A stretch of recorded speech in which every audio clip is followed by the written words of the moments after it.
சந்தோஷிப்பிக்கும்படியாக இந்த இடத்துல வந்திருக்கிறார். அவருடைய சமூகத்திலே கூடியிருக்கிற நமக்கு கர்த்தர் மிகப்பெரிய சந்தோஷத்தை கட்டளையிடுகிறார்.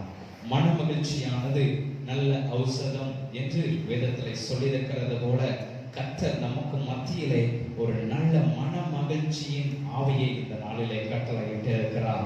ஆகவே நாம் சந்தோஷமா இருந்து கலிகூற கடவோம் என்று சொல்லி வேதம் சொல்லியிருக்கிறது. ஆகவே தான் நான் உங்களை மீண்டும் மீண்டும் சொல்லியிருக்கிறேன், எவ்வளவு பெரிய குறைகள் இருந்தாலும், எவ்வளவு பெரிய பாடுகள் இருந்தாலும் உங்களுடைய வாழ்க்கையில வேதம் சொல்லியிருக்கிறது போல கவலைப்படுகிறதுனாலே உங்கள் எவன் தன்னுடைய சரீர அளவிலே காலையோ கையையோ முடியையோ கண்ணையோ மூக்கையோ வாயையோ நாக்கையோ ஒரு முழம் கூட்ட முடியும், ஒரு முழம் குறைக்க முடியும்.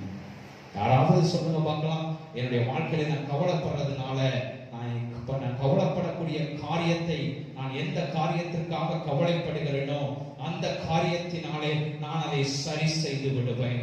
நான் கவலைப்படுகிறதுனாலே அந்த காரியம் எனக்கு கூட்டப்படும் அல்லது குறைக்கப்படும் யாராவது சொல்ல முடியுமா? ஒன்றும் பண்ண முடியாது. கவலைப்பட்டு நம்முடைய எலும்புகள், நம்முடைய சரீரம் உருக்குலைந்து போவதை விட நாம் சந்தோஷமாயிருந்து கம்பீர சத்தத்தோட ஆர்ப்பரித்து கவலைகளை மறந்து அவர் சமூகத்தில் அமர்ந்திருக்கும் போது கர்த்தர் நமக்கு ஒரு பெரிய விடுதலையை தருகிறார். அல்லேலூயா. நாம் எல்லாம் கண்களை மூடி ஒரு நிமிடம் இந்த செய்திக்காக ஜெபிக்க போகிறோம். கர்த்தர் உங்களை ஆசீர்வதிக்கட்டும். அல்லேலூயா. தகப்பனே, நீ ஆசீர்வதிங்க. இந்த நல்ல நாளிலே கர்த்தர் எங்களை பலப்படுத்தி, எங்களை திடப்படுத்தி, உம்முடைய இரத்த கோட்டைகளை நீர் எங்களை வைத்து அழகு பார்க்க வேண்டுமா ஜெபிக்கிறேன். நீர் எங்களை காத்து கொண்டு வழி நடத்துங்க. அப்பா, தெய்வ செய்தி மூலம் பிள்ளைகளுக்கு ஒரு பெரிய ஆசீர்வாதம் உண்டாக உதவி செய்யுங்க. நீங்க இடைபட வேண்டுமாய் இயேசுவின் மூலம் கேட்டுக்கொள்ளுகிறேன். நீங்கள் நல்ல பிதாவே. ஆமென், ஆமென். அல்லேலூயா. இப்ப சொல்லுங்க, எத்தனை பேர் சந்தோஷமா இருக்கிறீங்க? ஆமென். கவலைகளை மறந்தவர்களாய் நாம் என்ன செய்ய போகிறோம்? தேவ செய்தியை கேட்க போகிறோம். கர்த்தர் நமத்திலே இடைப்படுவாராக. இன்றைய தினத்திலே நாம் ஒரு காரியத்தை குறித்து தியானிக்க போகிறோம். எடுத்துக்கொள்ளுங்கள். கர்த்தர் செய்தியினுடைய தலைப்பு, கர்த்தர் உனக்கென்று உண்டாக்கின தருணங்களை, அதாவது கர்த்தர் உங்களுக்கென்று ஏற்படுத்தின சூழ்நிலைகளை. நம்முடைய வாழ்க்கையிலே எல்லா தருணங்களும், நாம் அதிகாலை எழுந்தது முதல் போய் இரவிலே படுத்து தூங்கும் வரையிலும் கர்த்தர் நமக்காக ஏற்படுத்தி கொடுத்த நேரமா இருக்கிறது. ஒரு நாளைக்கு எத்தனை மணி நேரம்? ஒரு நாளைக்கு எத்தனை மணி நேரம்? 24 மணி நேரம். அந்த 24 மணி நேரமுமே கர்த்தர் நமக்காக நாம் சுதந்திரித்துக் கொள்ளும்படியாக, அவருடைய சமூகத்திலே நாம் அசைவாடும்படியாக, அவருடைய சமூகத்திலே நேரம் செலவிடும்படியாக, அவர் கொடுத்த பலத்தோடு, அவர் கொடுத்த சுகத்தோடு, அவர் கொடுத்த நல்ல கிருபையோடு, நல்ல புதிய உடைகளோடு, நல்ல ஆகாரத்தை உண்டு அவருடைய சமூகத்திலே 24 மணி நேரமும் நம்ம சுமித்திருப்பதற்கு நமக்கு உதவி செய்து கொண்டிருக்கிற தேவன் நமக்காக உண்டு பண்ணி கொடுத்த நல்ல தருணங்கள். அல்லேலூயா. நல்ல சூழ்நிலைகள். இந்த தலைப்பிலே சொல்லியிருக்கிறது. இந்த தினத்தில் நம்ம தியானிக்க போகிற தலைப்பு, கர்த்தர் உனக்கென்று உண்டு பண்ணின உண்டாக்கின சூழ்நிலைகளை நீ தேவனுக்கென்று பயன்படுத்துகிறாயா அல்லது நிராகரிக்கிறாயா? கர்த்தர் உங்களுக்காக உண்டு பண்ணின சூழ்நிலைகளை நீங்கள் தேவனுக்காக பயன்படுத்துகிறீர்களா? தேவனுடைய நாமம் பயன்படும்படியாக, தேவனுடைய நாமம் மகிமைப்படும்படியாக பயன்படுத்துகிறீர்களா? அல்லது தேவனுடைய நாமத்திற்கு துக்கம் விளைவிக்கிற விதத்திலே தேவன் உங்களுக்காக கொடுத்த சூழ்நிலைகளை நீங்கள் தேவனுக்காக பயன்படுத்தாமல் உங்களுடைய சொந்த காரியங்களுக்காக பயன்படுத்தி கொண்டிருக்கிறீர்களா என்று சொல்லி இந்த நாளில் நாம் தியானிக்க போகிறோம். அல்லேலூயா. எத்தனை பேருக்கு தலைப்பு புரிந்தது? ஆமென். உங்களுக்காக உங்களுடைய வாழ்க்கையிலே கர்த்தர் ஏற்படுத்தி கொடுத்த சூழ்நிலைகளை நீங்கள் தேவனுக்காக பயன்படுத்துகிறீர்களா அல்லது அவருடைய காரியங்களுக்காக நிராகரிக்கிறீர்களா என்று சொல்லி தியானிக்க போகிறோம். எடுத்தவர்கள் வாசிக்கலாம். வேதம் மைக்கிலே வாசிக்கப்படும். தயவாய் மைக்கிலே வாசிக்கும் வரை நீங்கள் வேதத்தை எடுத்து பார்த்துக் கொள்ளலாம். அந்த வசனத்தை நீங்கள் புரட்டி பாருங்கள். ஆனால் வாசிக்கிறது மைக் வச்சிருக்கிறவங்க வாசிப்பாங்க. அதை வாசிக்கும் போது நீங்க அந்த வேதத்தை பார்த்து பின்தொடருங்கள். மத்தேயுக்கு எழுதின சுவிசேஷம் 6ஆம் அதிகாரம், மத்தேயுக்கு எழுதின சுவிசேஷம் 6ஆம் அதிகாரம் 33வது திருவசனத்தை நாம் தியானிக்க போகிறோம். மத்தேயுக்கு எழுதின சுவிசேஷம் 6ஆம் அதிகாரம் 33வது திருவசனம், பக்கம் 10வது பக்கம், புதிய ஏற்பாட்டில். முதலாவது தேவனுடைய ராஜ்யத்தையும் அவருடைய நீதியையும் தேடுங்கள், அப்பொழுது இவைகள் எல்லாம் உங்களுக்கு கூட கொடுக்கப்படும். முதலாவது என்ன சொல்லி இருக்குது? முதலாவது தேவனுடைய ராஜ்யத்தையும் அவருடைய நீதியையும் தேடுங்கள், பின்பு இவைகள் எல்லாம் உங்களுக்கு என்ன செய்யப்படும்? அப்பொழுது இவைகள் எல்லாம் உங்களுக்கு கூட கொடுக்கப்படும். இன்றைய தினத்துல இந்த வசனத்தை மையமாக கொண்டு 3 விதமான டாபிக்களை, 3 விதமான காரியங்களை நாம் தியானிக்க போகிறோம். கர்த்தர் எப்படிப்பட்ட சூழ்நிலைகளெல்லாம் நம்ம கொண்டு வந்து கொடுக்கிறார், அந்த சூழ்நிலைகளை எப்படியெல்லாம் நாம் நிராகரித்துக் கொண்டிருக்கிறோம் அல்லது எப்படியெல்லாம் தேவனுக்காக பயன்படுத்தி கொண்டிருக்கிறோம் என்று சொல்லி தியானிக்க போகிறோம். பாருங்க, முதலாவது என்ன சொல்லி இருக்கிறது? முதலாவது தேவனுடைய ராஜ்யத்தையும், முதலாவது தேவனுடைய ராஜ்யத்தையும் அவருடைய நீதியையும் தேடுங்கள். முதலாவது தேவனுடைய ராஜ்யத்தையும் அவருடைய நீதியையும். பாருங்க, முதலாவது ராஜ்யம், அவருடைய கிங்டம், அவருடைய ராஜ்யம் எது? தேவன் வாசம் பண்ணுகிற இடம் பரலோக ராஜ்யம். அவருடைய ராஜ்யத்தை தேட வேண்டும், அவருடைய ராஜ்யத்தை தேட வேண்டும்.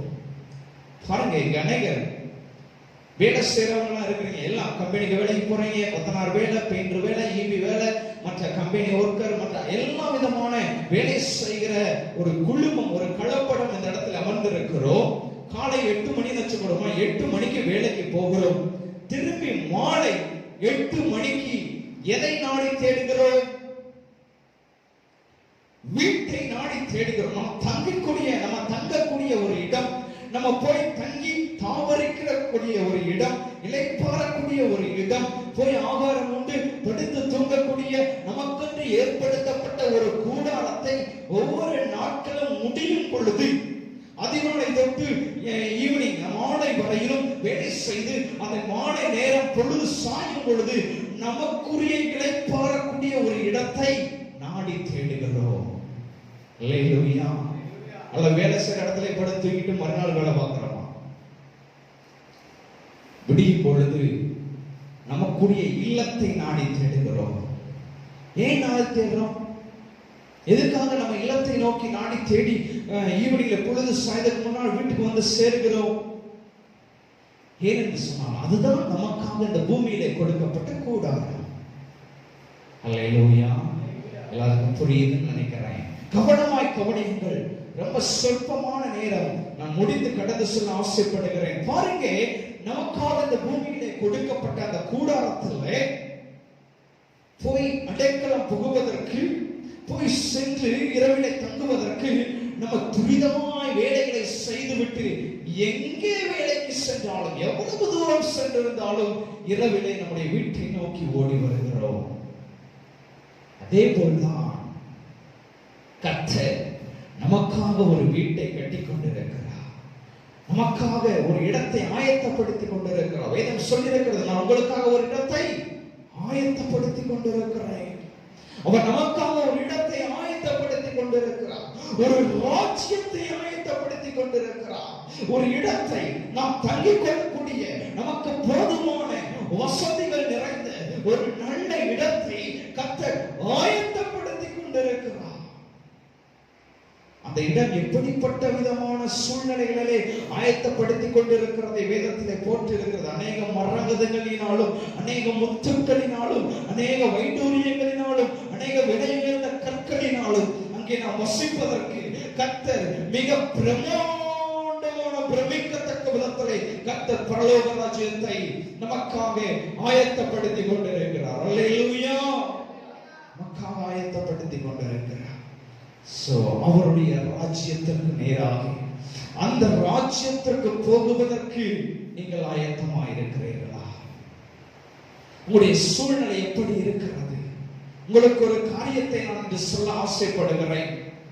சுமார் 2 வருடங்களுக்கு முன்பாக திருநெல்வேலி பகுதியிலே நான் ஊழியம் செய்து கொண்டிருக்கும் பொழுது அந்த பகுதியிலே ஒரு வாலிப பையன், ஒரு வாலிப நபர் எங்களோடு சேர்ந்து ஊழியத்திற்கு கூட வருவான். எங்களோடு கூட சேர்ந்து ஊழியத்திற்கு வரும் பொழுது நாங்கள் ஒவ்வொரு நாளும் ஊழியங்களுக்கு செல்வோம். போய் ஊழியங்களெல்லாம் நல்ல சிறப்பாய் செய்து முடித்து வீடு திரும்பி நல்ல ஜெபித்து எல்லாரும் ஜெபித்து வீட்டுக்கு அனுப்பி விடுவோம். நாங்கள் எங்களுக்கென்று கொடுக்கப்பட்ட திருச்சபையிலோ அல்லது எங்களுக்கென்று ஒதுக்கப்பட்ட வீடுகளிலோ சென்று தங்கி விடுவோம். நாட்கள் இப்படி கடந்து கொண்டே சென்றன. ஒரு நாள் வந்தது. அந்த வாலிப பையனுக்கு வெகு தொலைவான ஒரு இடத்துல தங்கி படிக்கும்படியாக ஒரு காலேஜிலே அவனுக்கு சீட்டு கிடைத்த காரணத்தினால் அவனுக்கு மனதில் எங்களை விட்டு சொல்லுவதற்கும், ஐயோ ஊழியத்தை விட்டு எப்படி சொல்லுவது, திருச்சபை விட்டு எப்படி சொல்லுவது, ஆனாலும் சூழ்நிலையின் காரணமாக அவன் மற்ற வேறு ஒரு ஊருக்கு சென்று அவன் படிப்பதற்காக ஹாஸ்டலிலே தங்கி படிப்பதற்காக ஒரு ஊருக்கு கடந்து சென்றான். கடந்து சென்று அங்கேயும் அவனுடைய நாட்கள் புரண்டு ஓடினது. புரண்டு ஓடின பொழுது அவன் அங்கிருந்து லீவுக்காக விடுமுறை கிடைத்து அவன் வீட்டிற்கு வருவதற்காக ஆயத்தப்பட்டு கொண்டிருக்கும் போது அங்கிருந்து ஒரு போன் பண்ண, அண்ணே நான் இந்த மாதிரி இந்த நாளிலே நான் வரேன், இந்த நாளிலே நான் என்ன செய்கிறேன், நம்ம ஊருக்கு வர்றேன் அப்படின்னு ஒரு சந்தோஷமாய் சொல்லும் பொழுது நான் ஓகேப்பா ரொம்ப சந்தோஷம். அந்த நாளிலே நமக்கு ஒரு ஈவினிங் ஒரு இடத்துல ஒரு ஊழியம் இருக்கிறது. 5 மணி முதல் 6 மணி, சரியாக 1 மணி நேரம் தான் அங்கே நம்முடைய ஊழியம் இருக்கிறது. நீ வர நாளிலே நீயும் சேர்ந்து எங்களோடு சேர்ந்து நீ என்ன செய்யலாம், அதிலே பங்கு பெற்று இத்தனை நாள் அது விடுபட்டு போனதினாலே உனக்கு ஒரு ஆனந்தமா இருக்கும், உனக்கு ஒரு களிப்பா இருக்கும்.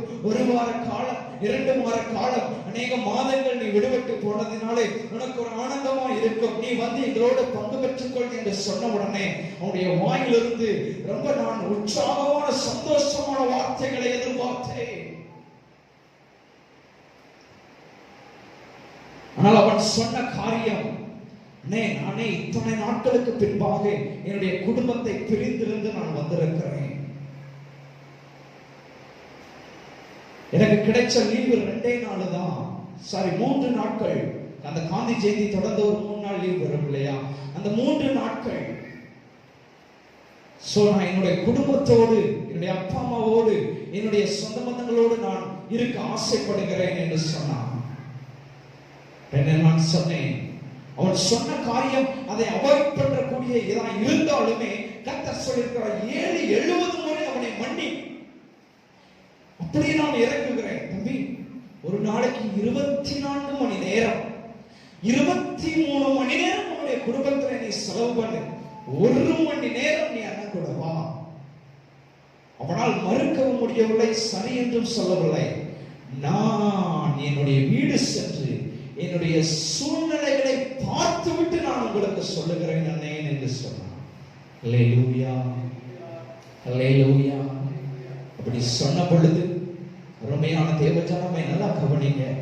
அப்படி சொல்லி அவன் வந்தான். எனக்கு ஒரு சின்ன மனம் வருது, என்னடா நம்மள திருநெல்வேலி பட்டணத்துக்கு நம்ம புதுசா வந்திருக்கிறோம், ஆனாலும் நமக்கு அநேக இடங்கள் தெரியாது. நம்முடைய ஊழியத்திற்கு அங்கும் இங்கும் கூட்டி சென்ற ஒரு வாலிபன், ஊழியத்திற்கு நம்ம போறதுக்கு முன்னாடி அந்த ஏரியால போய் செய்வோம், இந்த ஏரியால போய் செல்வோம் எங்களை கூட்டிக் கொண்டு போன ஒரு வாலிபன் இன்று அவனுடைய வாழ்க்கை பின்னிலைமை காணப்படுகிறது. அவன் சூழ்நிலையை காரணம் காட்டுகிறானே. குடும்பத்திற்காக எத்தனை நாட்கள் அவன் ஏகி கிடந்திருப்பான் அந்த ஹாஸ்டல்ல, அந்த விடுதியில எத்தனை நாட்கள், ஐயோ என் குடும்பத்தை பார்க்கணுமே என்று சொல்லி ஏகி கிடந்த அந்த ஏக்கத்திற்கு பதிலாக கர்த்தர்தான் அந்த சூழ்நிலையை அவனுக்கு உண்டு பண்ணி கொடுத்திருக்கிறார். குடும்பத்தை போய் பார் என்று சொல்லி ஒரு சூழ்நிலையை யார் ஏற்படுத்தி கொடுத்தான்? கர்த்தர் ஏற்படுத்தி கொடுத்தார். அந்த சூழ்நிலையை அவன் தனக்கு சாதகமாக அப்படி சொல்லும் பொழுது ஓகேப்பா, அவனுடைய சூழ்நிலையை பார்த்துட்டு நீ சொல்லு. அவன் வீடு வந்து சேர்ந்தான். வீடு வந்து சேர்ந்து அவன் ராத்திரியிலே தூங்கி கூட முழுவதும் எழும்பவில்லை. அவனுடைய தாயாருக்கு விடவும் முடியவில்லை. மிக பலவீனமா இருந்தது. உடனே அதிகாலை விடியும் முன்னே அவர்களை கொண்டு போய் ஹாஸ்பிட்டலிலே சேர்த்தார்கள்.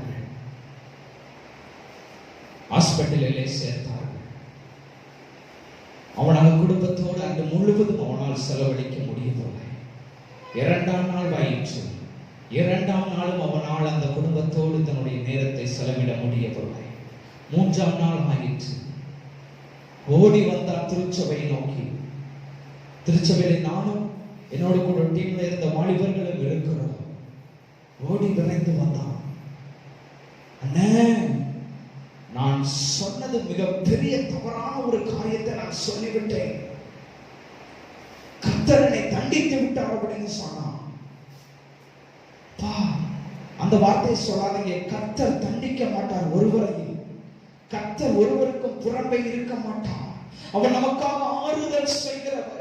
அவர் நமக்காக இரக்கம் செய்கிறவர். அவர் நமக்காக வாக்குகளினால் பெருமூச்சுகளோடு வேண்டுதல் செய்து கொண்டிருக்கிறவர். நீ எவ்வளவு தவறு பண்ணினாலும் நமக்காக வரத்திலே வா, என் பிள்ளைக்கு ஒரு விஷயம் இறங்குவீங்களா, ஒரு விஷயம் இறங்குவீங்களான்னு சொல்லி அவர் நமக்காக அவருடைய வருகையை தாமதப்படுத்திக் கொண்டிருக்கிறார்.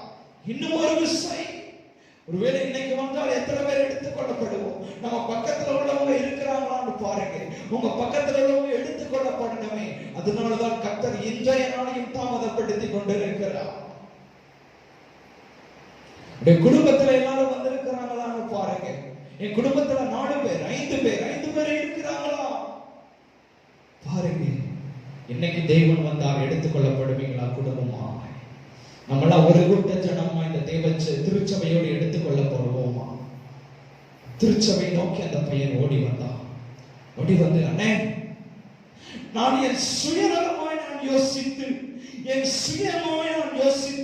நீங்க சொன்ன உடனே சரி, அந்த 1 மணி நேரத்திற்காக என்னுடைய தருணத்தை நான் தேவனுக்கு என்று ஒதுக்கி இருந்தால் மற்ற 24 மணி நேரமும், மறுநாள் 24 மணி நேரமும், அதுக்கு அடுத்த நாள் 24 மணி நேரமும் நான் என் தேவனோடும் என்னுடைய குடும்பத்தோடும் சுகமாக இருந்து நான் கடந்து சென்றிருப்பேன்.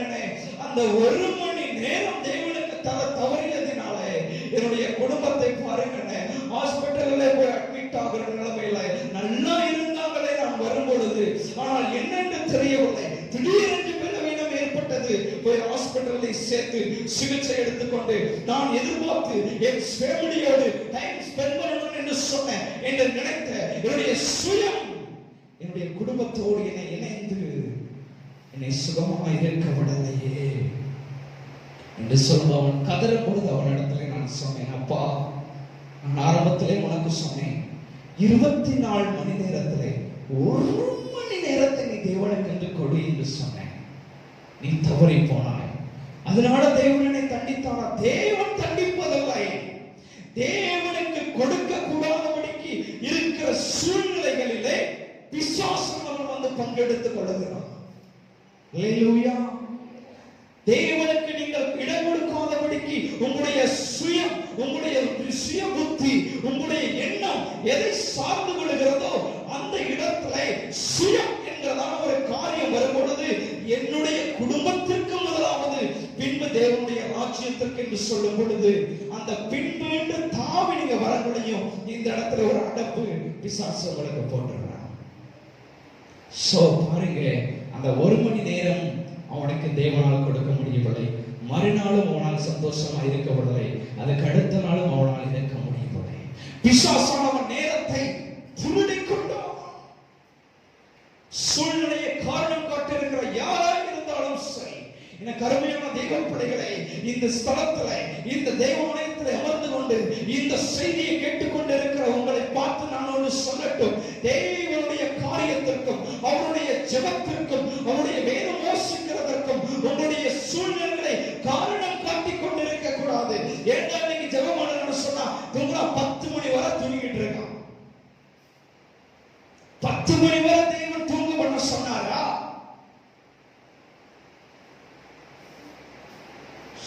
சூழ்நிலை தேவனுக்கு கொடுக்க தவறிய நேரங்களை நீங்க நினைக்காதீங்க நான் புத்தியா யூஸ் பண்ணி கொண்டிருக்கிறேன் என்று சொல்லி. தேவனுக்கு கொடுக்காத நேரங்களை பிசாசானவன் கண்ணு விட்டு திருடி கொண்டிருக்கிறான். கண்ணு விட்டு திருடி கொண்டிருக்கிறான். தெளிவாய் நம்ம யோசிக்கணும். வேதம் சொல்லி இருக்குது, முதலாவது தேவனுடைய ராஜ்யத்தை நம்ம எல்லாமே செஞ்சு கேட்டிருப்போம். தேவனுடைய ராஜ்யத்தையும் அவருடைய நீதியை தேடுங்க, அப்ப கர்த்தர் உங்களை ஆசீர்வதிப்பாரு, உங்களை பலப்படுத்துவாரு, அவரை தேடு, அவர் உனக்கு கொடுப்பாரு அப்படின்னு சொல்லி தேவ செய்தி கேட்டிருப்போம். உண்மைதான். இன்றைக்கு இந்த வசனத்தை ஒரு வித்தியாசமான கோணத்தில் நாம் புரிந்து கொள்ள போகிறோம், நாம் அறிந்து கொள்ள போகிறோம். அவர் நம்மிடத்துல எப்படி பேச போகிறார், எப்படி நமக்கு நம்முடைய தேவன் நம்மிடத்துல வந்து பேச போகிறார் என்று சொல்லி அறிந்து கொள்ள போகிறோம். அந்த சின்ன பையன் வந்து அந்த வாலிப பையன் வந்து சொல்லும் பொழுது நாங்கள் எல்லாம் ஜெபிச்சோம். கூடி உட்கார்ந்து கரங்க ஒரு ஏசப்பா முதலாம் உனக்கு உணர்த்தினோம், அப்பா நீ சூழ்நிலையை காரணம் காட்டுறது தவறில்லை, தேவனுக்கு பயனுள்ளதாய் காட்ட வேண்டும். ஏனென்று சொன்னால் உன்னுடைய சூழ்நிலையை உண்டு பண்ணுகிறவர் கர்த்தர். உன்னுடைய குடும்பத்தை சுகபகமாக நீ வேலைக்கு இருக்கிற நாட்களும், நீ தொழிலில் இருக்கிற நாட்களிலும், நீ படிப்பிலே இருக்கிற நாட்களிலும், நீங்க வெளியிலே செல்லும் பொழுதும் உங்களுடைய குடும்பத்தை பாதுகாத்துக் கொண்டிருக்கிறவர் உங்கள் கர்த்தர். அவருக்காக ஒரு மணி நேரம் கர்த்தரே சொல்லியிருக்கிறார். அல்லேலூயா. எனக்காக ஒரு மணி நேரமாவது, எனக்காக ஒரு மணி நேரமாவது நீ விழித்திருக்க கூடாதா? எனக்காக ஒரு மணி நேரமாவது நீ விழித்திருக்க கூடாதா என்று தேவன் சொல்லுகிறார். எத்தனை பேர் சொல்றீங்க ஹல்லேலூயா, ஹல்லேலூயா? ஒரு மணி நேரம்.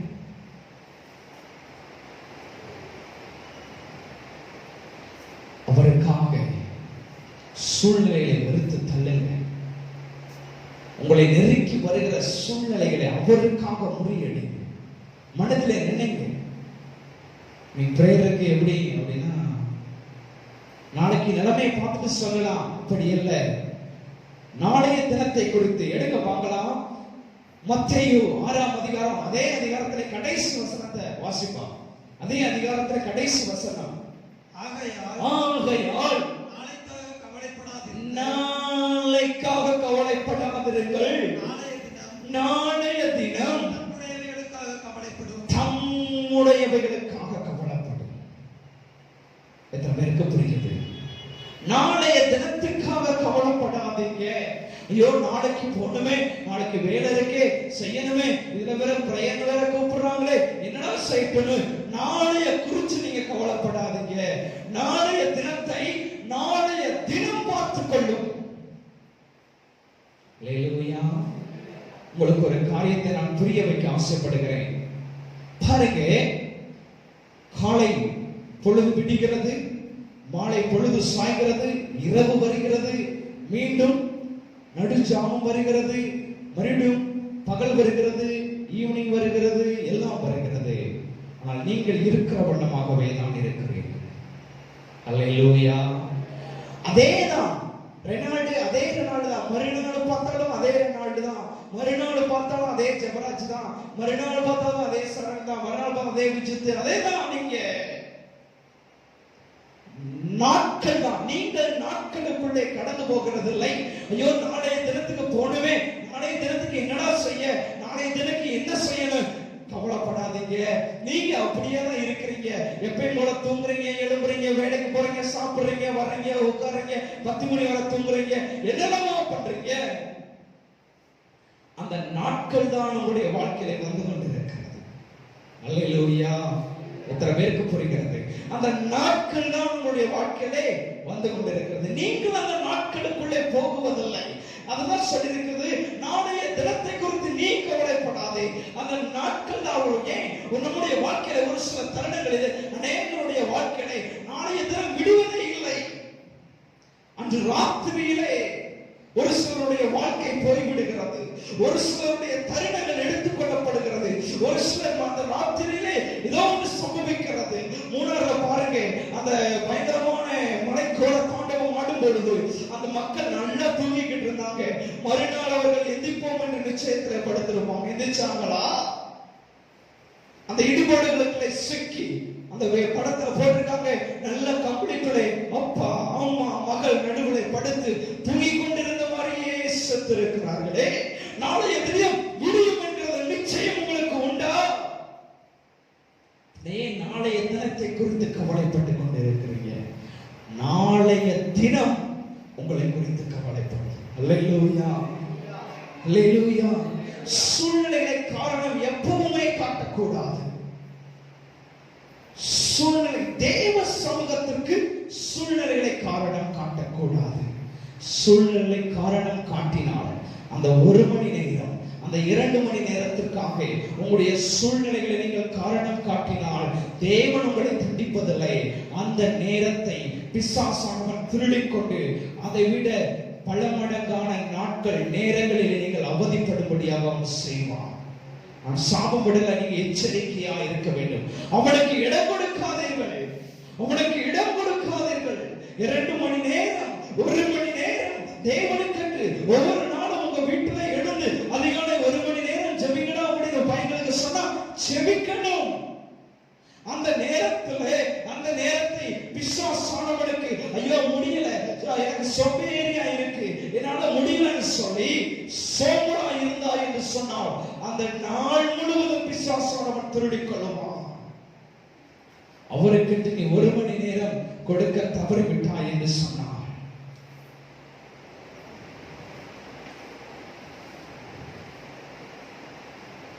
தேவனுக்காக கொடுக்க கற்றுக்கொள்ளுங்க. அல்லேலூயா. அவருக்காக கொடுக்க கற்றுக்கொள்ளுங்கள். அதுதான் முதலாவது அவருடைய ராஜ்யத்தை. இரண்டாவது என்னப்பா?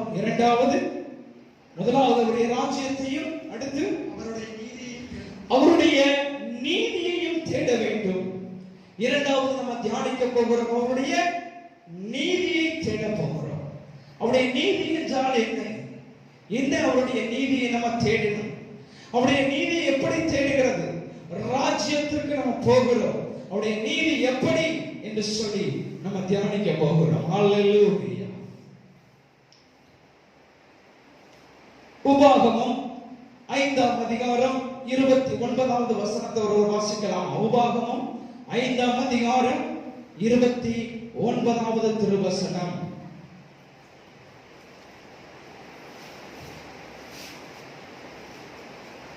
அவர்களும் அவர்கள் பிள்ளைகளும்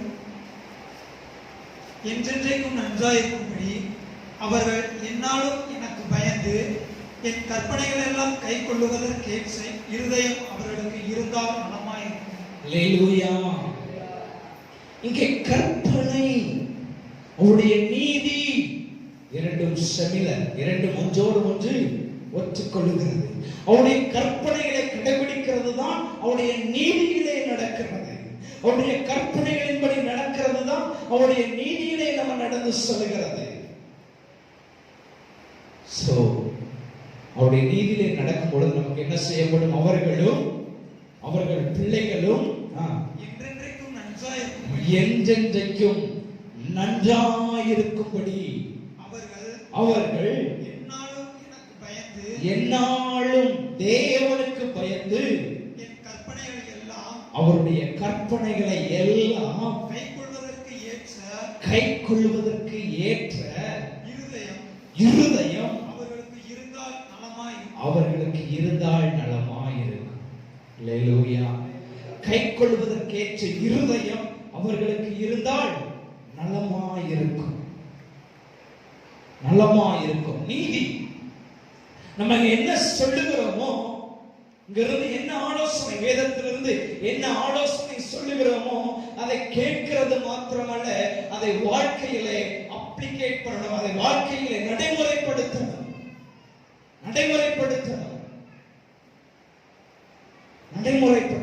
பா சினிமா படம் கேட்காதீங்கப்பா, அதெல்லாம் ஸ்டேட்டஸ்ல வைக்காதீங்கப்பா, அதை செய்யணும். நம்ம அநேக வீடுகளுக்கு போகும்போது அந்த சினிமா பாடல்கள் அப்படியே ஜொலித்து ஒலித்து கொண்டிருக்கும். நம்ம வந்தோட ஓடி போயிருக்கிறோம். சோ மாய்மாலமான அன்பு இருக்கக்கூடாது. சோ அண்ணன் வராருன்னு அமர்த்தக்கூடாது. தேவன் வீட்டுக்குள்ளே உலாவி இடம் கொடுக்காமல் இருக்கணும். சினிமாவுக்கு நீ இடம் கொடுக்காமல் இருக்கணும். இடம் கொடுக்க கூடாது.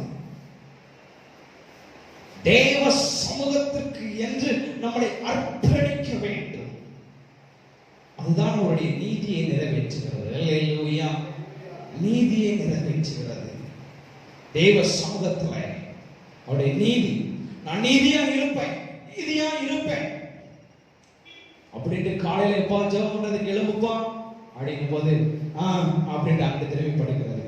இங்கிட்டு எப்பா எழும்புப்பா, இங்கிட்டு திரும்பி படுக்கிறது. எலும்புடா அப்படின்னு இருந்துச்சு, அப்படி அங்கிட்டு குப்பரப்படுத்துகிறது. இன்னைக்கு நியூஸ் பேப்பர்ல பார்த்தேன். நியூஸ் பேப்பர்ல போட்டிருக்கு, கொரோனா சரியாவதற்கு விஞ்ஞானிகளுடைய ஒரு ஆலோசனை, குப்புறப்படுத்திட்டோம்னா கொரோனா சரியாயிடும். என்ன செஞ்சிடும்? குப்புறப்படுத்து. தினத்தந்தி பேப்பர்ல சொல்லியிருக்கு, அந்த கொரோனா பேச்சு போல சொல்லியிருக்கு, குப்புறப்படுத்திட்டோம்னா கொரோனா சரியா போயிடுது. சும்மாவே கொரோனா காரியங்க மூச்சு தட்டுதுன்னு சொல்றாங்க. இதுல குப்புறப்படுத்த தலைவலிகளை மூக்கு பேரு எப்படியா மூச்சு விடுவோம்? கொரோனாக்கு விஞ்ஞானிகளுடைய ஆலோசனை, குப்புறப்படுத்தோம்னா கொரோனா போயிடும். இன்னையில இருந்து நம்ம வாழிய பையன் இது ஒரு சாக்கா வச்சுக்கிட்டு என்ன செய்வாங்க, எப்பா பிரேயருக்கு எந்திரிப்பா, ஏமா கொரோனா வந்துகிட்டு இருக்கு, சும்மா இருக்க, நான் குப்புறப்படுத்தணும், இழுத்து மூடிக்கிடுவோம். எந்திக்கிறதே கிடையாது. ஒரு ஸ்பெஷல் ஒருத்தருங்க, எப்ப பாருங்க அவனுக்கு எட்டாது, கட்டி எட்டாது, ஆனாலும் அதுக்குள்ள படுக்க முயற்சிப்பான். அதுக்குள்ள படுக்க எப்ப பாரு அதுலதான், அதுல கிராஸா சிலுவை மாதிரி அப்படி கிராஸா படுத்துக்குவாங்க. ஏன்டா இப்படி படுத்துருக்க, இதை எட்டாதுங்க, அப்படியே அந்த கட்டில விடுறதே இல்லை. போய் பார்த்தீங்கன்னா அந்த பெட்டை போய் பார்த்தீங்கன்னா போர்வை கூட கொஞ்சம் தடிசா இருக்கும். அவன் படுக்கிற பெட்டு நஞ்சி செங்கு அப்படின்னு சப்படிஞ்சு. சோ நீ படுக்கிறதை குறித்து நான் சொல்லலை, நீ எப்பொழுதுமே எதற்கு முக்கியத்துவம் கொடுத்து இருக்கிறாயோ பிசாசானவன் அதிலேயே முடக்கி வைத்திருப்பான். அல்லேலூயா. அதிலேயே முடக்கி வைத்திருப்பான்.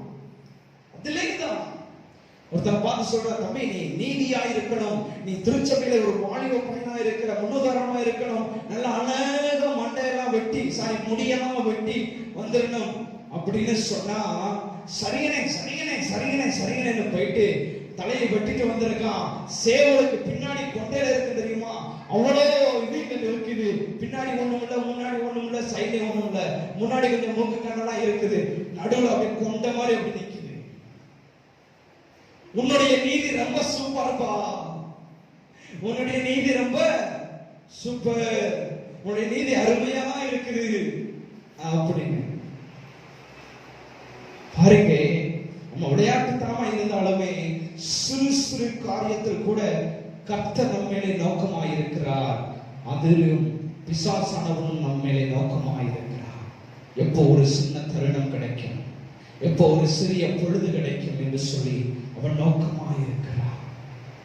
அவன் நோக்கமாய் இருக்கிறான். எப்பப்பா இவன் சிக்குவான், எப்படா சிக்குவான் வளைய போட்டலாம், எப்படா சிக்குவான் வளைய போட்டலாம்னு சொல்லி நோக்கமா இருப்பான்.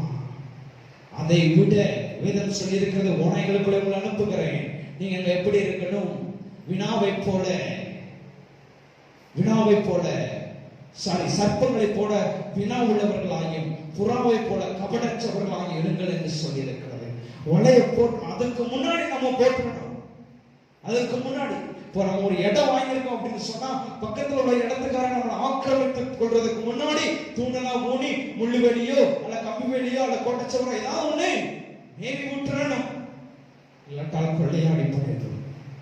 அருமையான தேவஜனமே, இந்த வார்த்தையை கேட்டுக் கொண்டிருக்கிற பெரியவர்களாக இருந்தாலும் சரி, சிறியவர்களாக இருந்தாலும் சரி, வாலிபர்களாக இருந்தாலும் சரி, உங்களுடைய தருணங்களை ஒவ்வொரு நிமிஷமும் நீங்கள் எண்ணி பாருங்கள். தேவனுக்கென்று நம்ம கொடுத்து கொண்டிருக்கிறோமா, தேவனுக்கென்று அவருடைய நீதியை சரியாக நிறைவேற்றிக் கொண்டிருக்கிறோமா என்று சொல்லி நீங்கள் யோசித்து பார்த்து கொண்டே இருக்க வேண்டும். கேரளா பகுதியிலே மாரநாதா திருச்சபையில ஒரு விசுவாசி கடந்த 2 வாரங்களுக்கு முன்பாக எங்க அக்காவுடைய காதிலிருந்து கேட்ட ஒரு பெரிய சாட்சி, எப்படி நீதி வேலை செய்து என்று பாருங்கள். அவருடைய வாழ்க்கையில அவருக்கு ஹார்ட் அட்டாக் என்கிறதான ஒரு நோய், அவர் என்ன செய்கிறார்? தேயிலை எஸ்டேட்ல வேலை செய்து கொண்டிருக்கிறார். அவருடைய சவுண்ட் டம்மு டம்னு சவுண்ட் கேட்டா கூட அவருக்கு உயிருக்கு ஆபத்து என்று சொல்லிவிட்டார்கள். சோ கம்பெனியில் இருந்தே, அந்த ஊர் பெரிய அதிகாரத்தில் இருந்தே சொன்னார்கள், நீ திருச்சபைக்கு சென்றாய் என்று சொன்னால் உன்னுடைய உயிர் போய்விடும். ஏனென்று சொன்னால் அங்கே ட்ரம் அடிப்பாங்க, கை தட்டுவாங்க, பாட்டு பாடுவாங்க. சோ இப்படியெல்லாம் இருக்கக்கூடாது என்று சொன்னார்கள் மேலிடத்திலிருந்து. அவர் சொன்னார், நான் திருச்சபைக்கு சென்றே ஆவேன் என்று சொன்னார். உடனே அந்த கம்பெனியிலிருந்து சொன்னாங்க, நீ திருச்சபைக்கு செல்வாய் என்று சொன்னார். இங்கு நாங்கள் உனக்கு வேலை தர மாட்டோம், வேலை தர மாட்டோம் என்று சொன்னார்கள். உடனே அவர் வேலையை துச்சமாய் எடுத்து போட்டார். எனக்கு வேலை வேண்டாம், நான் தேவனை ஆராதிக்காமல் இருக்க முடியாது. எனக்கு வேலை வேண்டாம், நான் தேவனை ஆராதிக்காமல் இருக்க முடியாது. அருமையான தேவ ஜனமே, நீங்கள் வேலை பார்த்து கொண்டிருக்கிற கம்பெனியில சொல்றாங்க, ஞாயிற்றுக்கிழமை வேலை உண்டு, நீ ஆராதனைக்கு செல்லக்கூடாது என்று சொன்னார். எத்தனை பேர் வேலையை தூக்கி எறிவதற்கு ஆயத்தமாக இருக்கிறீங்க? அந்த நபர் சொன்னா, எனக்கு வேலை வேண்டாம், நீ எடுத்துக்கோ. நீ கொடுத்த கம்பெனி வீடு வேணாம், நீ எடுத்துக்கோ. நீ எடுத்த ஆஸ்தி வேண்டாம், சுகம் வேண்டாம், இடம் வேண்டாம், தருணம் வேண்டாம், நீ எடுத்துக்கோ. நான் என் திருச்சபையிலே கண்டிப்பாக நான் சேருவேன். டாக்டர்லாம் வந்து சொன்னாங்க, இல்லப்பா வேணாம், உன்னுடைய உயிருக்கு ஆபத்து. அவர் திருச்சபைக்கு சென்று வேலையை விட்டார், அனைத்தையும் விட்டார். ஆனாலும் கர்த்தர் அவரை போஷித்தார். அவர் திருச்சபைக்கு நாள் தவறாது, நேரம் தவறாது, எல்லா ஜெப கூட்டங்களிலும், எல்லா ஜெபங்களிலும் பங்கெடுத்து கிட்டத்தட்ட அவருக்கு அறிக்கை விட்ட நாளிலிருந்து 14 வருடம் உயிரோடு இருந்து கர்த்தருக்குள்ளே அவர் துணை நடந்தார். அல்லேலூயா! எல்லா கரங்களை தட்டி உற்சாகமாக அவருடைய நாமம் மகிமைப்படட்டும், அவருடைய நாமம் ஜெயிக்கட்டும், அவருடைய நாமம் உயிர் பெறட்டும். அவர்தான் உத்தமரும், அவர்தான் சத்தியரும், அவர்தான் நம்மை ஜீவிக்கிறவர், அவர் நம்மை உயிர்ப்பிக்கிற தேவனாக இருக்கிறார். அல்லேலூயா!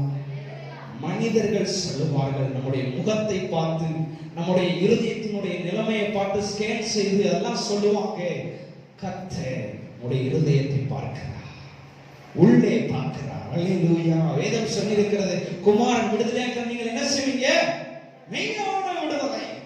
சோ மெய்யான விடுதலை கொடுக்கிற டாக்டர் இருக்கிற இடத்துல போகாம, இப்ப உன்னை விடுதலாக்க முடியாது, நீ இப்படிதான் இருந்தா தம்ப கொஞ்ச நாளாவது உயிரோட இருப்பேன்னு சொல்ற இடத்துக்கா போவோம்? உயிரோடு இருந்து நமக்கு விடுதலை கிடைக்கக்கூடிய இடத்துக்கு தான் போவோம். அவர் எல்லாம் தூக்கி இருந்து, நீ வேலை கொடுக்கட்டாலும் பரவாயில்ல போறா, என்ன ஊர்ல செத்து கட்டாலும் பரவாயில்ல போறா. திருச்சபைக்கு வந்தார். அவர்தான் ட்ரம் வாங்கி அடிக்கிறார்கள். 14 வருடம் திருச்சபையிலே நாட்டி சாட்சியாக எழுப்பி அவர் தன்னுடைய கர்த்தருக்குள்ளே அவர் நின்றார். அல்லேலூயா! சோ எப்படிப்பட்ட கஷ்டம் வந்தாலும் நம்ம என்ன செய்யணும்? நீதியா இருக்கணும், நீதியா இருக்கணும், நீதியிலே நடக்கணும், நீதியா இருக்கணும். நம்மளை நம்பி பைக்க கொடுத்து விடுறாங்க, திருச்சபைக்கு போனேன், ஆனா இங்க சர்ச்சுக்கு வரல.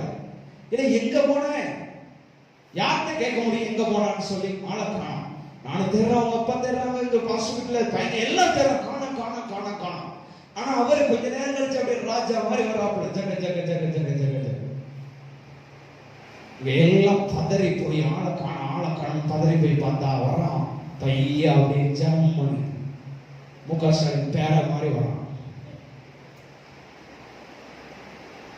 சோ நீங்கள் செய்கிற காரியம் தவறல்ல, நீங்கள் செய்கிறது தேவனுக்கு நீதியாய் எல்லாவற்றிற்கும் தெரிந்திருக்கிறதா?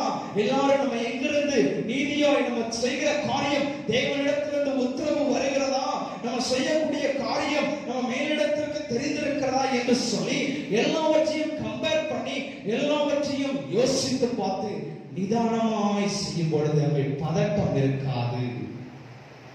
அல்லேலூயா! பதட்டம் இருக்காது, பயம் இருக்காது, திகில் இருக்காது. ஒருத்தர் வந்தா பிரேயர் பண்ண, அண்ணே இன்னைக்கு எனக்கு பிறந்தநாள் பிரேயர் பண்ணணும்னு அப்பாட்ட வந்து உட்கார்ந்து கண்ணை மூடி தலையில கை வைக்கும் போது எந்திரிச்சு ஓடிட்டான். என்னடா ஆளக்கானோம் அப்படின்னு பார்த்தா மேல இருந்து விட்டி வந்து விழுந்திருக்கு, மேல இருந்து விட்டி வந்து விழுந்திருக்கு. ஏங்கடா அண்ணே விட்டினே விட்டிதான் போவாப்பா எனக்கு சின்ன வயசுல இருந்தே அதுக்கு பயனே, சின்ன வயசுல இருந்தே பயனே. சரி அதை போய் பிடிச்சு தூக்கி போடு அப்படின்னு மறுபடியும் ஜோமனை பாட்டா நான் போய் அதை பிடிச்சு தூக்கி போட்டா அவங்கெல்லாம் போட நினைச்சு ஓடுறான். விட்டா சோபால ஏறி இருப்பான், சோபால ஏறி இருப்பான். பாருங்க, அவருடைய நீதியிலே அவருடைய நியாயத்திலே நம்ம நிலை நிற்கும் பொழுது வேதம் சொல்லியிருக்கிறது, சிங்கத்தையும் வலு சர்ப்பத்தையும் மிதிப்பதற்கு கர்த்தர் நமக்கு அதிகாரம் கொடுத்திருக்கிறார். அற்பமான காரியத்திற்கு பயப்படுகிற பயத்தை எடுத்து போடணும். அல்லேலூயா. அப்பதான் நான் புரிஞ்சு கொண்டேன், இவன் விட்டுக்கு பயப்படுறான், நான் கோழிக்கு பயப்படுறேன். இந்த பயம் ஒரு நாள் நீங்கணும். இந்த அற்பமான பயம் நீக்கப்பட வேண்டும். அல்லேலூயா. அற்பமான பயம். திருச்சபையில யாராவது நாட்டுக்கோழியை கொண்டு வந்து இதுக்கு சர்ச்சைக்காக கொடுத்துட்டாங்கன்னா எனக்கு அடிவயிறெல்லாம் கலக்கும். சாப்பிட்றதுக்கு நல்லா இருக்கும், சாப்பிட்டதுக்கு அப்புறம் கலக்கும், அது வேற. சாப்பிட்றதுக்கு நல்லா இருக்கும். ஆனா கோழியை கொண்டு வந்து கொடுத்துட்டாங்கன்னா ஐயோ அதை எங்க கட்டி போடுறாங்களோ என்ன செய்யறாங்களோ. ஒரு நாள் நாட்டுக்கோழியை கொண்டு வந்து காலையில வச்சுட்டாங்க. அப்பாவுக்கு முடியாது. நாட்டுக்கோழி வீட்டுக்கு அடிக்க வந்தா அப்பா தான் கொண்டு போய் வெட்டி வாங்கிட்டு வருவாரு. அன்னைக்கு அப்பாவுக்கு முடியல. ஐயோ போச்சு, அன்னைக்கு நம்ம தான் மாட்டிக்கிட்டோம். என்னடா செய்ய யோசிச்சேன். சரி, நம்ம குவைத்த ஆள் ஒரு ஆள் இருக்கார், கூப்பிட அவனை அப்படின்னு கூப்பிட்டு வந்த உடனே இல்லவே அவனுக்கு தெரியாது நான் கோழிக்கு பயப்படுவேன்னு சொல்லி. தெரிஞ்சிருந்தா அன்னைக்கு நீ ஒன்றுலன்னு ஏதாவது ஒன்று பண்ணியிருப்போம். சும்மாவே நம்ம ஏதாவது ஒன்று பண்ணுவோம்ல, அன்னைக்கு ஒன்று நேரம் பண்ணியிருப்போம். அவனுக்கு தெரியாது. ஆனாலுமே நான் பயப்படாத மாதிரி எவ்வளவு தூரம் தான் நடிக்க முடியும். அவன் வண்டியில உட்காரும் போது எவ்வளவு கோழிப்படுது, நான் சினுங்கிறேன், எந்திக்கும் போது படுது. இந்த மாதிரிலாம் இருக்கிற ஒரு சில பயங்களுக்கு முற்றுக்கட்டை போடணும் நான் முடிவெடுத்தேன். இப்படி பயம் இருந்தாலுமே படிக்காத மாதிரி நடிக்குவாது கத்துக்கணும். எனக்கு பயமா இருக்குன்னு தெரிஞ்சிருந்தா அவன் என்ன செஞ்சிருப்பான், வேலையை காமிச்சிருப்பான். தெரியாதனால அவனும் பேசாம வந்துட்டான், நானும் பேசாம வந்துட்டேன். பாருங்க, சிறிய சிறிய பயங்கள், சிறிய சிறிய உபத்திரவங்கள், சிறிய சிறிய சஞ்சலங்கள், சிறிய சிறிய கோணலானவைகள் நம்மளை தேவனுடைய நீதியான பாதையை விட்டு விலகச் செய்கிறது. அவருடைய நீதியான நேர்மையிலே நடக்க வேண்டும் என்று சொன்னால் அவருடைய நீதியை நாம் காப்பாற்றிக் கொள்ள வேண்டும். அவருடைய வழியிலே நிற்க வேண்டும். சூழ்நிலைகளை நீங்கள் எப்படி பயன்படுத்திக் கொண்டிருக்கிறீர்கள்? தேவனுக்கு நேராக பயன்படுத்துகிறீர்களா அல்லது நீங்கள் சூழ்நிலைகளை தேவனுக்காக நிராகரிக்கிறீர்களா? கடைசியாக நாம் வந்து பார்த்து முடிக்க போகிறோம். அட்மாஸ்பியர், இவைகள் எல்லாம் உங்களுக்கு கூட கொடுக்கப்படும். உங்களுடைய சூழ்நிலைகள், நீங்கள் எதை எதிர்பார்த்திருக்கிறீர்களோ அவைகளை தேவனுக்காக இழக்கும் பொழுது அவர் உங்களுக்கு இவைகளெல்லாம் கூட கொடுப்பார். நான் முடிக்க போகிறேன். அல்லேலூயா. நாம் எடுத்துக்கொள்ளலாம். பாருங்க, இவைகள் எல்லாம் கூட கொடுப்பார். 1 ராஜாக்கள் 17வது அதிகாரம் 10வது வசனம் முதல் 15வது ஒரு 5 வசனம் கொஞ்சம் கடகடன படிக்க பார்க்கலாம். முடிக்க போகிறேன். 1 ராஜாக்கள் 17ஆம் அதிகாரம் 10வது வசனம் முதல் 15வது திருவசனங்கள் வரை. அப்படியே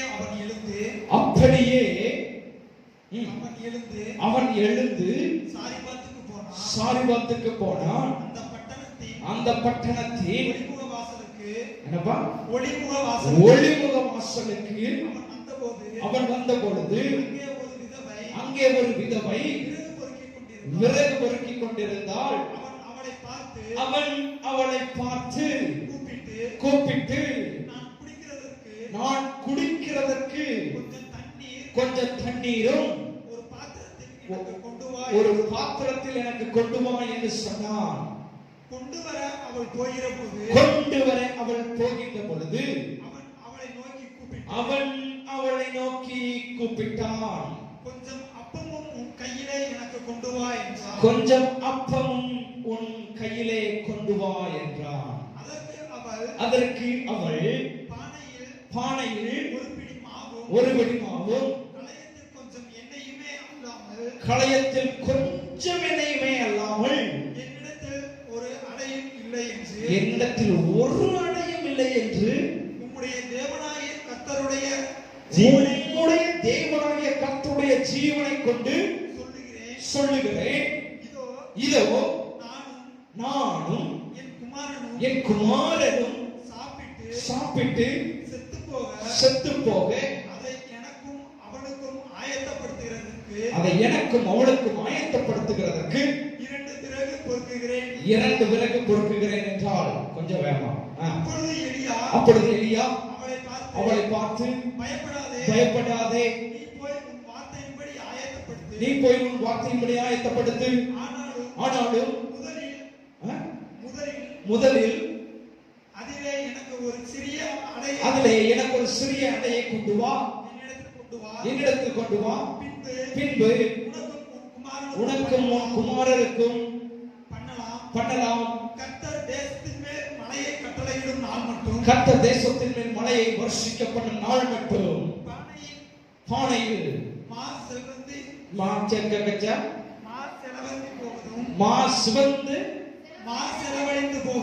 செலவழிந்து போகும் வரைக்கும் கலசத்தில் எண்ணெய் குறைந்து போவதும் இல்லை என்று இஸ்ரவேலின் தேவனாகிய கர்த்தர் சொல்லுகிறார் என்று. அல்லேலூயா. போதும். அல்லேலூயா. பாருங்க, இங்க எலியா ஒரு ஸ்திரீனிடத்திலே போய் எனக்கு நீ ஒரு ஆடையும் கொஞ்சம் தண்ணியை கொண்டு வா என்று சொன்னார். ஆனால் அந்த மகளுடைய சூழ்நிலை எப்படி இருக்குன்னு பாருங்க. அவள்கிட்ட அதுதான் கொஞ்சம் மாவு இருக்குது, கொஞ்சம் எண்ணெய் இருக்குது, அதை குடிச்சிட்டு விற்காம இருக்கிறதுக்கு கொஞ்சம் தண்ணி இருக்குது, அவ்வளவுதான் இருக்குது. அதை வச்சுட்டு சாப்பிட்டுட்டு முடிச்சிருவோம், வாழ்க்கையை முடித்துக் கொள்ளுவோம், அவ்வளவுதான், வேற ஒன்றுமே இல்லை. சம்பாதித்தால் பணம் இல்லை, வேலை செய்வதற்கு திராணி இல்லை, வேலை வாய்ப்புகள் இல்லை, பணம் இல்லை, ஒன்றுமில்லை, உறவுகள் இல்லை, ஆறுதல் சொல்ல ஒன்றுமே இல்லை என்கிற சூழ்நிலைகள் அவளை சுற்றி கொண்டிருக்கிறது. அப்படி சுற்றி கொண்டிருக்கும் பொழுது அவள் இந்த ஆடையை மாத்திரம் சாப்பிட்டு நானும் என் மகனும் சாகட்டும் என்று சொல்லி இருக்கும் பொழுது ஒரு தீர்க்கதரிசி அங்கே செல்லுகிறார். எலியா தீர்க்கதரிசி சென்று கேட்கிறார், முதலாவது நீ எனக்கு ஒரு அடையை கொண்டு வா, பின்பு உன் மகனை நீயும் சாப்பிட்டு நீங்க செத்து போங்க, முதலாவது கொஞ்சம் எனக்கு கொண்டு வா என்று சொல்லி கேட்கிறார். ஐயா, உங்க வீட்டுல இருக்கிறதே இவ்வளவுதான் இருக்குது, உங்க வீட்டுல இருக்கிறதே இவ்வளவுதான் இருக்குது. அதை நான் கேட்கிறேன், அம்மா அத்தை எனக்கு கொஞ்சம் ஒரு அடை கொடுங்க, அம்மா எனக்கு கொஞ்சம் ஒரு அடை, அண்ணா எனக்கு கொஞ்சம் ஒரு அடை கொடுங்க அப்படின்னா, என்னப்பா அவன் எங்கள்கிட்ட இவ்வளவுதான் இருக்குது, பரவாயில்ல இருக்கிறதுல ஒரு கொஞ்சம் அடை எனக்கு முதலாவது கொடுங்க, அப்புறம் ரெண்டாவது நீங்க சாப்பிடுங்களோ சாப்பிட மாட்டீங்களோ சாவீங்களோ சாக மாட்டீங்களோ எனக்கு தெரியாது, எனக்கு இப்போ வேணும் என்று சொன்னா எத்தனை பேர் தரதுக்கு ரெடியா இருக்கீங்க? ஹல்லேலூயா. எனக்கு இப்ப வேணும். அப்படிதான் எலியா போய் கேட்கிறான். எலியா போய் கேட்ட உடனே அந்த ஸ்திரீ மறு பேச்சு எதுவும் பேசாம, இருக்கிறதே கொஞ்சம் தான், உனக்கு இருக்க கொஞ்சமாக எனக்கு தெரியும், தீர்க்கதரிசிக்கு தெரியுமா இல்லையா, ஊழியக்காரனுக்கு உங்களுடைய நிலைமை தெரியுமா இல்லையா, ஊழியக்காரனுக்கு நீங்கள் படுகிற கஷ்டம் தெரியுமா இல்லையா, உங்களுடைய அளவான நிலை தெரியுமா இல்லையா, தெரிந்து உங்களிடத்தில் வந்து கேட்கிறார், எனக்கு முதலாவது ஒரு அடையை கொடு என்று சொல்லி கேட்ட உடனே அவள் போய், சரி ஓகே, இவன் சாப்பாட்டுக்காக வந்திருக்காண்டா, நம்ம என்னத்தையாவது கொஞ்சம் கொடுத்து அனுப்பி விட்டுட்டு அப்புறம் நம்ம செத்துடலாம்னு சொல்லி அவ அப்படித்தானே நினைச்சிருப்பா. யாரா இவன் கொஞ்சம் இருக்கட்டும், அதுலயே வந்து கொடு கொடு கொடு கொடு இப்படிதான் அப்படின்னு கொடுத்துட்டு பாக்குறா. கொடுத்துட்டு கர்த்தர் சொல்லியிருக்காத, என்ன கொடுத்து நீ சோதித்துப்பா, கொஞ்சம் கொடுத்துட்டு அவ பாக்குறா. கொடுத்துட்டு பார்த்துட்டு வீட்டுக்குள்ள வந்து பார்த்தா மாவு பிசைக்கிற தொட்டி, எண்ணெய் கலசங்கள், தண்ணீர் தொட்டிகள் அப்படியே நிரம்பி வழிகிறது. அல்லேலூயா. கரங்களை தட்டி அப்படியே நிரம்பி வழிகிறது, நிரம்பி வழிகிறது, நிரம்பி வழிகிறது. எனக்கு அருமையான தேவன் சொன்னாமே, எலியா தீர்க்கதரிசியுடைய வயிறு நிரம்பிச்சு. உன்னுடைய வீடுகளுக்கு வருகிற ஊழியக்காரனுடைய வயிறு நிரப்பப்படும் பொழுது, உன்னுடைய ஊழியக்காரனுடைய உன்னுடைய வீட்டிற்கு வருகிற ஊழியக்காரன் அவன் திருப்தியாய் உங்கள் வீட்டை விட்டு கடந்து செல்லும் பொழுது அவனுக்குடைய ஒரு திருப்தி வருது என்று சொன்னான். உங்கள் வீட்டில் இருக்கிற எண்ணெய்களும், உங்கள் வீட்டில் இருக்கிற மாவுகளும், உங்கள் வீட்டில் இருக்கிற ஆகாரங்களும், உங்கள் வீட்டில் இருக்கிற நிம்மதிகள், சந்தோஷம், சமாதானம் எல்லாம் நிரம்பி வழியும். அல்லேலூயா. எல்லாம் நிரம்பி வழியும். சூழ்நிலைகளை கண்டு, ஒன்றுமே இல்லாத சூழ்நிலை தான், ஒன்றுமே இல்லாத தருணம் தான், அவள் நிராகரிக்கவில்லை, அவள் நிராகரிக்கவில்லை. சுட்டு கொண்டு வந்தா, சுட்டு கொண்டு வந்து எலியாவிட்டை கொடுத்தா, நிராகரிக்கவில்லை. கருணையான தேவன் சொன்னவை என்று நீங்கள் சொன்னீங்க. உங்களுடைய சூழ்நிலையை கண்டு நீங்கள் நிராகரிக்கிறீர்களா? உங்களுடைய சூழ்நிலைகளை கண்டு, உங்களுடைய வாழ்க்கையில் உள்ள உபத்திரவங்களை கண்டு கோர தாண்டவம் ஆடுகிற எல்லா விதமான வறுமைகளை கண்டு, கடன் பிரச்சனைகளை கண்டு நீங்கள் உருக்குலைந்து போகிறீர்களா? நீங்கள் பின்வாங்குகிறீர்களா? தேவனுடைய காரியத்தில் நஷ்டமே வந்தாலும் வேதம் சொல்லியிருக்கிறது, ஆணையிட்டது நஷ்டமே வந்தாலும் தவறாதிருக்கிறார் என்று சொல்லியிருக்கிறது. நீங்கள் தேவனுக்காக எதையும் இழக்க வேண்டும். கவர்மெண்ட் வேலை இருந்தா கூட சரி, அந்த வேலையை கிடைக்க பண்ணினவர் அவர் தானே. இழைப்பதற்கு ஆயத்தமா இருக்க வேண்டும், எதையும் இழப்பதற்கு ஆயத்தமா இருக்க வேண்டும். அவருடைய சமூகத்திலே நாடி ஓடி வர வேண்டும். ஞாயிற்றுக்கிழமை என்று சொன்னால் என்னுடைய குடும்பத்தார்கள் அங்கே இருப்பார்கள் என்று சொல்லி அறிய வேண்டும். எங்களுடைய குடும்பத்தில், அப்பாவுடைய குடும்பத்துல ஞாயிற்றுக்கிழமை இவை எந்த பங்கனுக்கு வரமாட்டாடா அப்படின்னு சொல்லி அவங்க அண்ணமார்கள், என்னுடைய பெரியப்பாமார்களுடைய சித்தப்பாமார்களுடைய எண்ணம், அந்த எண்ணம் நாளிடவிலே பிரச்சனையாய் மாறினது. அந்த எண்ணங்கள் நாளிடவிலே உறவுகள் முறிந்து போக ஆரம்பித்தது. அந்த எண்ணங்கள் இன்று நமக்கு சாதகமாக ஞாயிற்றுக்கிழமை வச்சா காரியம் நடக்காது அப்போது சொல்லி இடை நாட்களிலே இப்பொழுது வைக்க ஆரம்பித்து விட்டார்கள். எனக்கு